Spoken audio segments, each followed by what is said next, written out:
Hi, I'm Seth Freuberg. I'm the Director of Options Training here at SMBU in Manhattan. I'm also the head trader of SMB Capital's Options Trading Desk. So today I'd like to talk about commissions, specifically options commissions. And as they say, you can't live with them, you can't live without them. Online brokers demand to be paid for their services. They deserve to be paid for their services, and so we've got to pay commissions, but we have to think about the role of commissions in our trading and how they affect the economics. So let's talk about something that people miss a lot, and that is that trading options for income for small vehicles, in my opinion, doesn't work. And remember, I'm saying options for income. Other forms of options trading on small vehicles, small stocks, et cetera, is fine. But for options income trading, personally, I don't think it works. And let me tell you why. There's a thing called the commission ratio. And basically, the commission ratio is a fraction. The numerator is how much commission you're paying, and the denominator is how much capital in your account is being tied up. And the commission ratio is very important because that's coming right off the top of your return.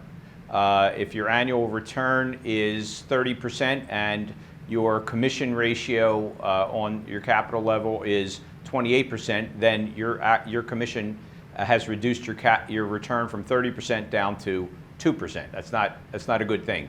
So you don't want to have a high commission ratio.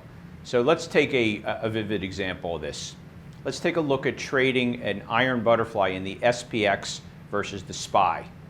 Now you'd think, hey, what's the difference? They're both basically the same thing. The SPX is 10 times the size of the SPY. The problem is that in order to apply the same amount of capital to a trade in the SPY, you have to expend way more commission than you would if you were trading in the SPX. And it's, to me, a devastating amount of commission, and it kills the whole issue pretty readily. So let's look at an example. Let's take a look at a butterfly in the SPX. You can see down there at the bottom that the commission that you're spending to place this 10-lot butterfly is $40, okay? $40 of commissions. Now let's take that exact same amount of capital and apply it to a butterfly, exact same amount of capital. To apply it to a butterfly in the SPY, you'd have to buy a 99 lot versus a 10 lot in the SPX. And the 99 lot is $396 in commissions versus $40 commissions. This assumes you're paying $1 an options contract, okay? Well, let's do the math on that for a minute. The math on that is that your commission ratio for the SPX trade is 0.25%. 0.25% is your commission ratio. Your commission ratio on the SPY trade is 2.51%. Is it any surprise that your commission ratio is 10 times as large on the SPY than the SPX, because you had to buy basically very close to 10 times the amount of options contracts. So of course it's going to be on a given capital level 10 times more commission and 10 times higher of a commission ratio. So that's a 2.26% difference per month. When you do that annually, it comes out to 27%. Well, many solid options income strategies annually yield around 30%.